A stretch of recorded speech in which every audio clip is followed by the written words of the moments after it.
여러분 안녕하십니까? 평안한 안식일입니다. 지난번에 우리가 함께 했던 시간에 이어서 오늘도 아브라함의 이야기입니다. 말씀을 준비하면서 이 아브라함의 이야기가 꼭 우리 이야기라는 생각이 들었습니다. 지난 시간의 말씀을 잠시 복습해 보도록 하겠습니다. 하나님은 때때로 당신께서 쓰시고자 하시는 사람들에게 어려운 시험이나 고난을 허락하십니다. 그리고 그 고난을 믿음으로 이기게 하셔서 그를 높이 세우십니다. 그러나 정작 하나님께서 귀히 여기셔서 앞으로 더 크게 사용하시려고 고난을 허락하신 그 믿음의 사람은 그 고난으로 쓰러지는 경우도 종종 있는 것 같습니다. 사실 그가 믿음의 사람이기에 또 하나님의 사람이기에 어떤 고난과 시련도 승리해야 폼이 좀 나는데 하나님 편에서 자, 우리 팀 대표 선수야 하고 보내셨는데 보기 좋게 무너지는 겁니다. 1라운드도 견디지 못합니다. 그게 바로 지난 시간에 우리가 살펴본 아브라함의 이야기였습니다. 이제 하나님의 부르심을 입은 아브라함은 믿음으로 자신의 고향 땅을 출발하여 드디어 가나안에 도착했습니다. 그런데 그곳에 유하는 동안 기근이 들었습니다. 그러면 그가 하나님께 믿음을 표현할 수 있는 가장 좋은 기회이죠. 하나님께서 가라 하신 곳에까지 왔으니 그리고 그 순간에 기근이 들었으니 하나님 전 모릅니다. 다 하나님 책임입니다 하고 하나님께 맡깁니다. 이렇게 하나님만을 붙들어야 하는데 홀랑 애굽으로 내려가는 거예요. 그리고 거기서 무너졌습니다. 성도 여러분, 믿는 사람들에게 고난은 분명 위기이지만 기회이기도 합니다. 그런데 아브라함은 그 고난을 기회로 살리지 못하고 위기를 겪게 되었습니다. 그러나 하나님은 그런 아브라함을 또다시 세우십니다. 포기하지 않으세요. 또다시 그를 그의 첫 번째 사랑의 자리로 돌아오게 하시는 것입니다. 이것이 포기하지 않으시는 하나님의 사랑입니다. 그리고 그 사랑이 오늘 우리를 여전히 이 자리에 있게 하시는 것이죠. 오늘 이 사랑으로 인해서 하나님께 감사하게 되시기를 바랍니다. 지난번에 우리는 애굽으로 기근을 피해 피신했던 아브라함이 다시 약속의 땅으로 돌아온 내용을 살펴보았습니다. 그런데 약속의 땅에서 만났던 기근은 아브라함에게 있어서는 첫 번째 시련이었지만 그것은 사실 그냥 그 시작에 불과했습니다. 고향에서부터 함께 약속의 땅에 도착한 롯과의 문제가 생긴 것이었습니다. 가족과의 관계에 금이 생겼습니다. 가장 믿었던 사람이에요. 존수로 따지면 조카였지만 가장 의지했던 사람이었습니다. 가장 신뢰했던 사람이에요. 그런데 그런 사람 롯과의 관계에서 문제가 생긴 것이었습니다. 이 이야기를 성경은 이렇게 시작하고 있습니다. 아브라함의 일행 롯도 양과 소와 장막이 있으므로 그 땅이 그들의 동거함을 용납하지 못하였으니 곧 그들의 소유가 많아서 동거할 수 없었습니다. 그러므로 아브라함의 가축의 목자와 롯의 가축의 목자가 서로 다투고 또 가나안 사람과 브리스 사람도 그 땅에 거하였는지라. 참으로 곤욕스러운 상황이 되었습니다. 멀리 떨어져 있는 사람과의 갈등은 오히려 해결하기가 쉽습니다. 안 보거나 헤어지면 그만일 수 있어요. 그러나 헤어질 수 없는 가까운 사이에서 생긴 갈등은 참으로 고통스러운 겁니다. 특별히 가족과 친지 사이에서 일어난 갈등이 그렇습니다. 한 교회 안에서 함께 지내던 믿음의 식구들과의 불편한 관계도 정말 마음에 상처를 많이 줍니다. 시간이 지날수록 골이 더 깊어지고 마음이 개운치 않은 것이 바로 이것입니다. 또 가나안 사람과 브리스 사람도 그 땅에 거하였는지라고 성경은 언급합니다. 이 말이 무엇을 의미하는지 아시겠습니까? 아브라함과 롯이 있는 곳에 이방인들도 함께 살고 있었답니다. 이 말은 이웃에 사는 그들이 아브라함과 롯의 갈등을 가까이에서 지켜보고 있었을 것이라는 의미이기도 합니다. 아브라함의 가나안의 족속에게 전도하려는 하나님의 계획을 두 가정의 계속적인 불화보다 더 효과적으로 위축시킬 수 있는 것은 없었다. 제림기의 성경 주석의 표현입니다. 우리가 교인들과의 관계에서 참으로 조심해야 하는 것은 세상 사람들이 교회를 지켜보고 있기 때문입니다. 우리가 믿음의 형제들이나 육신의 형제들 간의 갈등을 제대로 해결하지 못하면 세상 사람들 앞에서 하나님의 영광이 훼손되는 겁니다. 그래서 성경은 이 부분을 특별히 강조하여 우리에게 이렇게 말씀합니다. 새 계명을 너희에게 주노니 서로 사랑하라. 내가 너희를 사랑한 것 같이 너희도 서로 사랑하라. 너희가 서로 사랑하면 이로써 모든 사람이 너희가 내 제자인 줄 알리라. 아브라함이 롯에게 이르되 우리는 한 골육이라. 나나 너나 내 목자나 네 목자나 서로 다투게 말자. 내 앞에 온 땅에 있지 아니하냐. 나를 떠나라. 네가 좌하면 나는 우하고 네가 우하면 나는 좌하리라. 정의의 이름으로 개혁의 이름으로 툭하며 싸우려 드는 사람들이 있습니다. 그러나 그리스도인은 화평케 하는 사람이 되어야 합니다.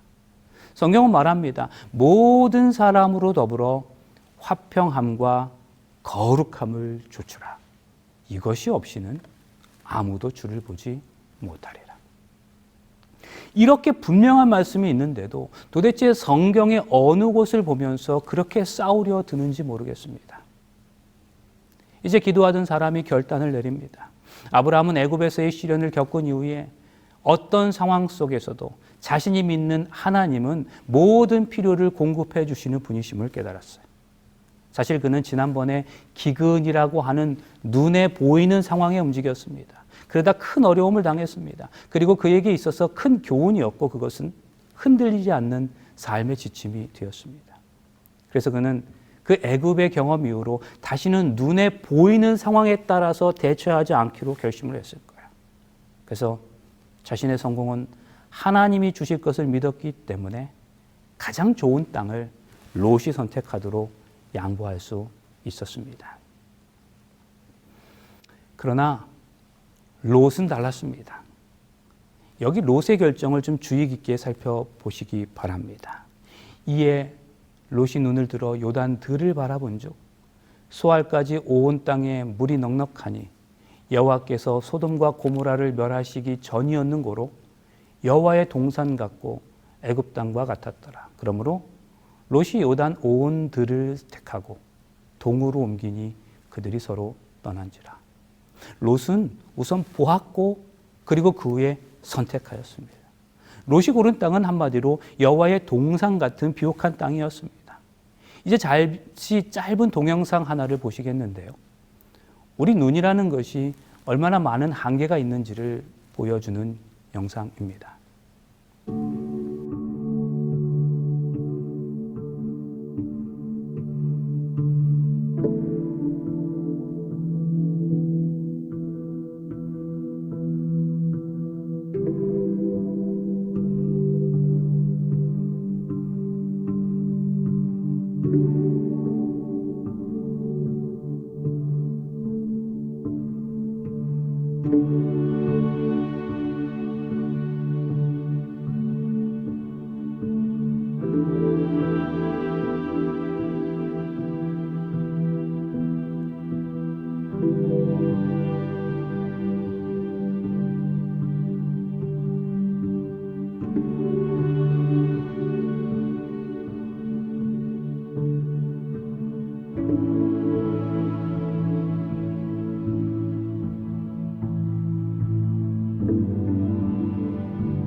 여러분, 우리 눈은 이처럼 한계가 있습니다. 그러므로 극대화된 순종이라고 하는 것은 세상의 판단이 아니라 하나님의 말씀을 붙잡고 세상에 도전하는 것입니다. 하나님의 말씀은 진리입니다. 성도 여러분, 이 믿음이 저와 여러분에게 있습니까? 말씀을 붙들고 불도저같이 밀고 나가는 것, 말씀과 내 인생을 함께 묶어서 말씀이 가라는 곳에 가고 말씀이 몸을 던지라는 곳에 몸을 던지는 것, 말씀에 내 운명이 결정되고 있다고 생각하는 것이 극대화된 순종입니다. 그런 순종을 하는 사람들에게는 놀라운 일이 벌어집니다. 그러나 안타깝게도 하나님께서 우리에게 주신 이성을 잘못 사용하여 밤낮 말씀과 충돌하는 사람들이 있습니다. 그들은 이래서 충돌, 저래서 충돌합니다. 그렇게 해서는 제대로 된 믿음의 삶을 산다고 할 수 없습니다. 기억하세요. 그리스도인은 믿음으로 사는 사람입니다. 말씀을 믿음으로 사는 겁니다. 그래서 성경은 말합니다. 이는 우리가 믿음으로 행하고 보는 것으로 하지 아니함이로라.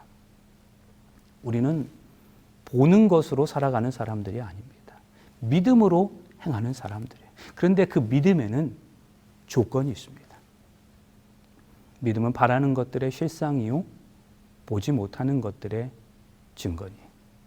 지금은 비록 안 보이지만 말씀이 그렇다 하면 그대로 믿고 나아가서 결국 그렇게 됨을 보여주는 삶, 이것이 바로 성도의 삶인 거죠. 세상은 우리에게 확신이 아니라 정보를 줍니다. 사실 세상이 주는 이 정보라는 것이 다 맞는 것들이에요. 그러면 여러분, 우리가 그러한 정보를 어느 정도 가지고 있으면 확실하다고 말할 수 있을까요? 사실 그것은 말할 수 없습니다. 어떤 것에 대해서 우리가 100가지 정보를 가졌더라도 그것을 제대로 모르는 경우가 발생할 수 있기 때문입니다. 예를 들어서 우리가 미국이라는 나라에 대한 정보를 100가지 정도 알고 있다고 가정해 봅니다. 그러면 우리가 미국을 다 안다고 말할 수 있습니까? 아니에요. 내가 아는 100가지 정보 말고도 더 많은 정보가 있는 것입니다. 100가지가 아니라 1만 가지 정보를 얻더라도 결정적인 또 다른 정보가 있을 수 있어요. 그러므로 정보는 단지 개연성을 높여줄 뿐입니다. 정보의 허점을 지적하는 이런 재미있는 이야기가 있습니다. 어떤 사람이 번지 점프를 하려고 했습니다. 사실 저는 사람들이 이것을 왜 하려는지는 잘 모르겠어요. 아무튼 이 사람이 이제 높은 데 올라가서 몸에 끈을 묶고 뛰어내리려는데 문득 그 끈이 안전할지 걱정이 되었어요. 그래서 옆에 있던 사람에게 이거 정말 안전해요? 라고 물었습니다. 아, 그럼요. 땅에서 번지 점프대까지 50m인데 당신은 묶을 끈은 45m짜리예요. 당신은 땅에 닿을 일은 절대로 없어요.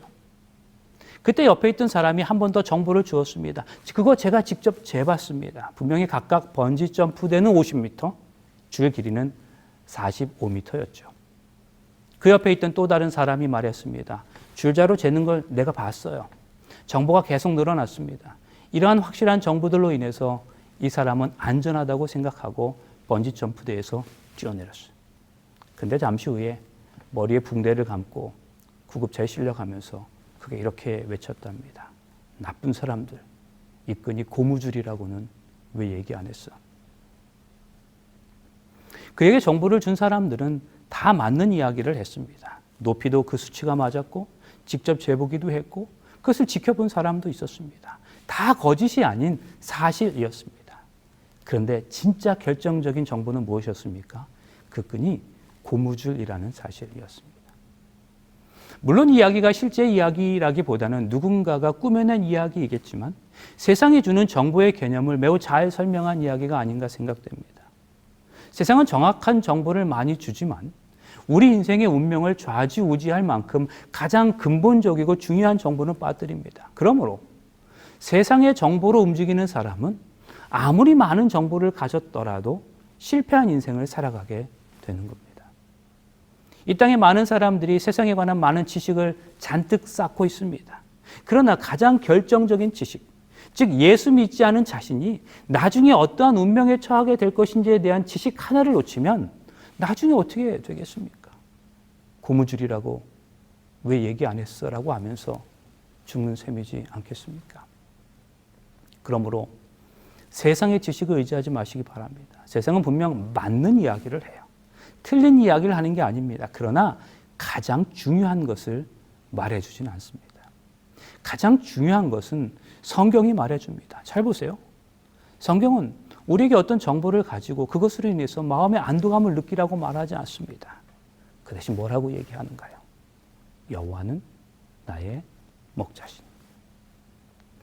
오직 여호와만이 믿을 수 있는 분이라고 말합니다. 성도 여러분, 하나님 우리가 하나님을 신뢰하기를 원하세요. 그러므로 우리는 어떤 인생을 살아가야 하겠습니까? 말씀을 붙들고 말씀대로 살아가야 하는 겁니다. 베드로와 사도들이 대답하여 가로되 사람보다 하나님을 순종하는 것이 마땅하니라. 사람보다 하나님을 순종하는 것이 마땅하다고 여기는 것, 이 자세가 우리에게 필요합니다. 하나님을 신뢰해야 합니다. 세상이 주는 정보로 치졸하게 사는 인생이 아니라 하나님 말씀 붙들고 담대하게 순종하는 인생을 살아가시기를 간절히 바랍니다. 왜 그러해야 합니까?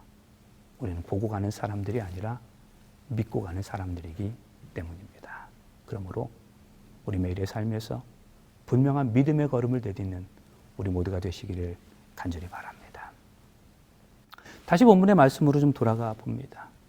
아브라함의 일행 롯도 양과 소와 장막이 있으므로. 아브라함이 가지고 있었던 것을 롯도 가지고 있었다고 성경은 말합니다. 그런데 롯도 아브라함처럼 양과 소와 장막은 있었으나 그가 아브라함과 비교하여 없었던 것이 있었습니다. 바로 제단이었어요. 이것이 그의 자신도 몰랐던 아브라함과 롯의 결정적인 차이였습니다. 장막은 사업이고 재산입니다. 그러나 제단은 하나님을 예배하는 것이고 그러한 삶을 의미합니다. 롯은 아브라함과 견줄 만한 장막은 있었지만 아브라함의 신앙은 없었어요.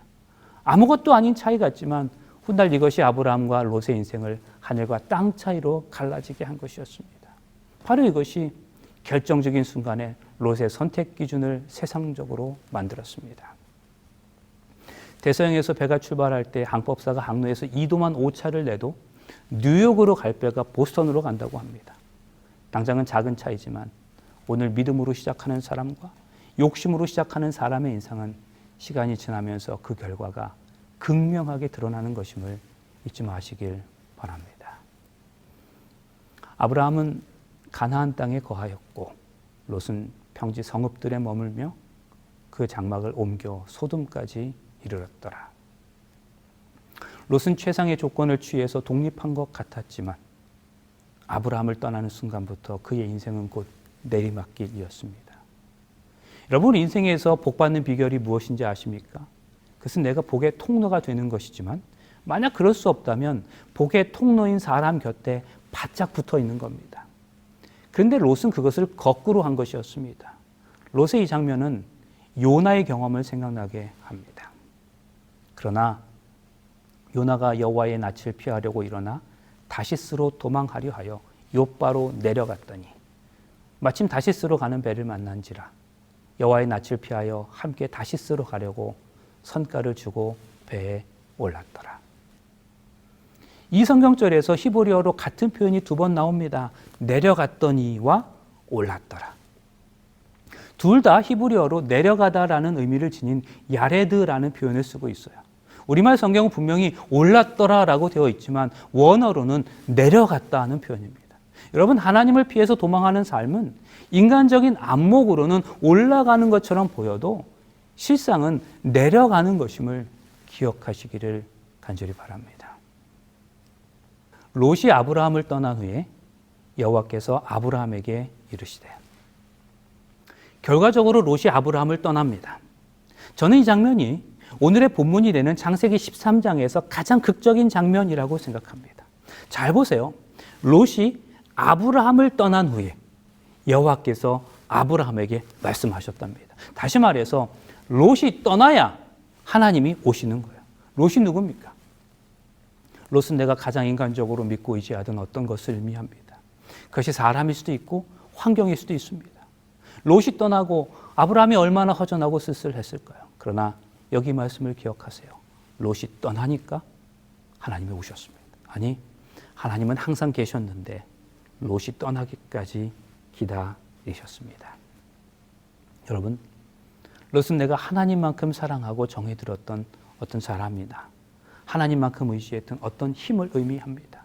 친한 인맥일 수도 있고 돈일 수도 있고 재주일 수도 있습니다. 내 스스로 생각하기에는 그것이 없애는 절대로 못 살 것 같지만 오히려 그것 때문에 내가 하나님을 100% 의지하지 못하고 그것 때문에 하나님이 내 삶에 초자연적인 축복을 풀어놓지 못하실 수도 있습니다. 그러므로 우리 인생에서 떠나보내야 할 롯은 떠나보내야 하는 거예요. 인간적으로 좀 섭섭하고 힘이 들어도 그렇게 해야 합니다. 그러면 하나님은 인간이 줄 수 없는 축복을 가지고 오시는 거예요. 그러므로 성도 여러분, 오늘 우리 안에 있는 세상적이고 인간적이고 물질적이고 자기 중심적인 롯과 결별을 선언하실 수 있기를 간절히 바랍니다. 제가 미국에서 첫 번째로 목회했던 앤드루스 한인교회는 들고 나는 사람들이 별로 신경 쓰이지 않는 정도의 교회였습니다. 어떤 사람이나 가정이 교회를 오든 말든 상관이 없었다는 말씀이 아니라 다양한 연령과 다양한 달란트를 가지고 있는 성도들이 많아서 어느 한 사람이 자리를 비워도 다른 사람이 쉽게 그 자리나 역할을 대신할 수 있는 그런 교회였다는 말씀입니다. 그런데 그때 상대적으로 작은 교회에서 목회하시는 목사님들의 말씀에 의하면 교회에서 어느 한 가정이 이사하는 것이 대단히 큰 근심거리가 된다는 것이었습니다. 그러면서 그 순간 목회자는 자신의 모습을 돌아보며 여러 상념과 서글픔에 빠지게 된다는 것이었습니다. 그러나 동시에 바로 그 순간에 또 다른 하나님의 음성을 듣게 되는데 지금까지 목회자가 너무 많이 그 사람을 의지하니까 하나님께서 일부러 그 사람을 떠나게 하시고는 오직 당신만을 의지하고 바라보게 하시려는 것임을 깨닫게 된다는 것입니다. 성도 여러분, 그것이 비단 어느 한 교회를 섬기는 목회자들만의 이야기이겠습니까? 롯이 아브라함을 떠난 후에 여호와께서 아브라함에게 이르셨음을 기억하시길 바랍니다. 우리 삶에서 가장 믿었던 것, 가장 사랑했던 것, 가장 신뢰했던 것을 떠나보낼 때 그때 비로소 우리 하나님이 우리에게 오시는 겁니다. 내가 인간적으로 의지했던 롯이 떠남으로써 하나님이 내게 오시는 것이고 또 그렇게 하심으로 롯이 있을 때는 보지 못했던 새로운 도전의 장소로 새로운 비전과 축복으로 나를 인도하시는 것입니다.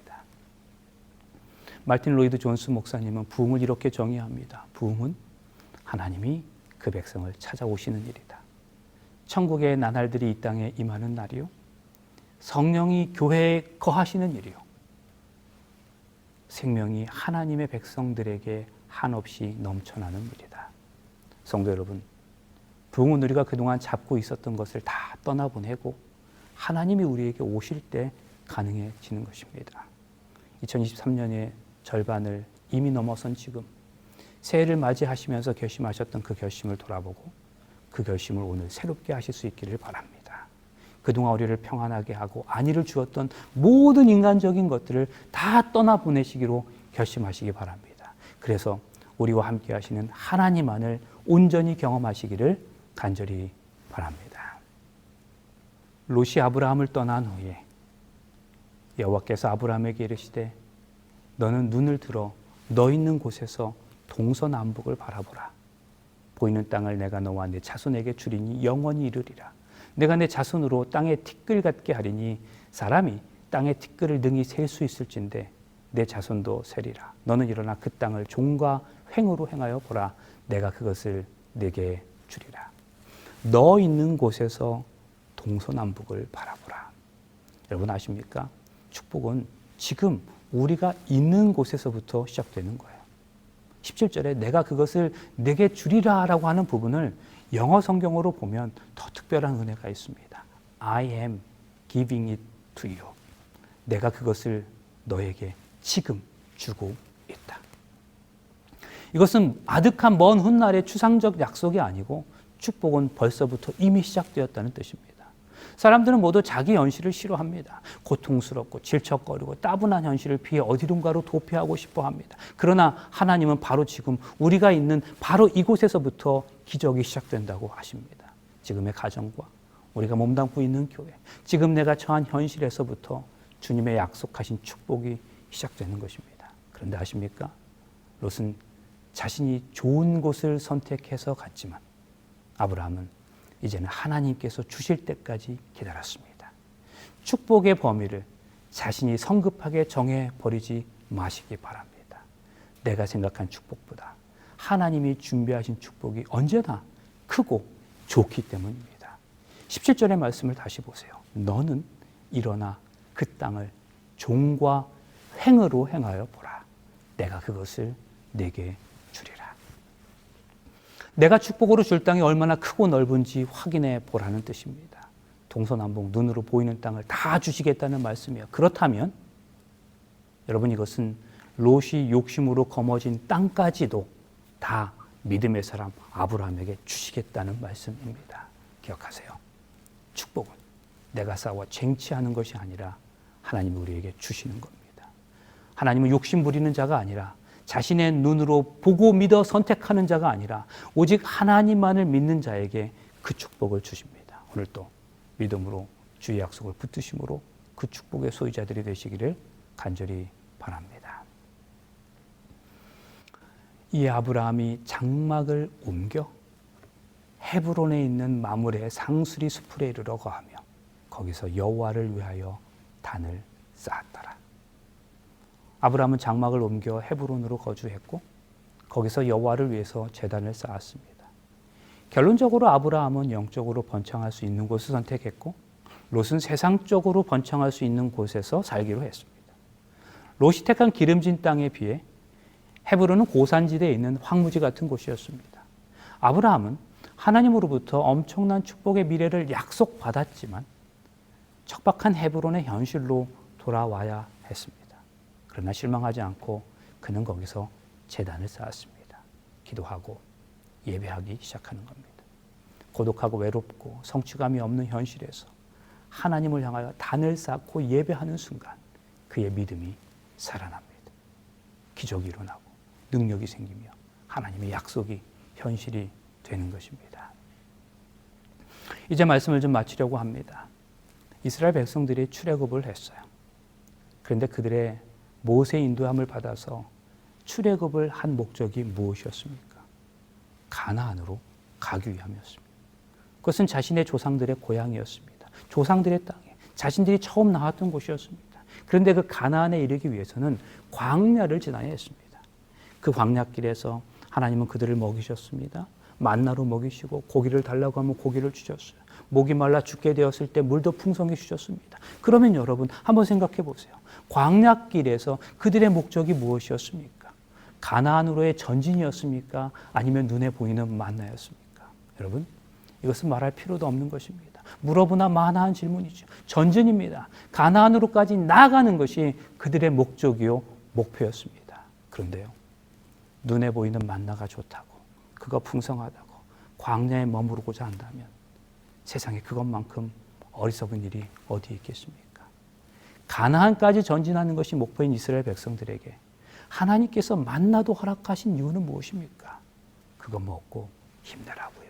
그리고 힘내서 전진하라고 주신 것입니다. 여러분 그거 안 주셔도 우리는 광야에서 살 수는 없는 겁니다. 배고프고 쓰러지면서까지라도 가나안까지 가야 하는 것입니다. 그런데 만나보고 좋아서 헤헤거리고 그거 남들보다 조금 더 가지려고 아웅다웅 싸우고 있다면 우리의 목적을 잃어버린다면 세상에 그런 허무하고 안타까운 인생이 또 어디 있겠습니까? 사랑하는 성도 여러분 하나님께서 우리에게 우리 인생 광야길에서 만나를 허락하셨습니다.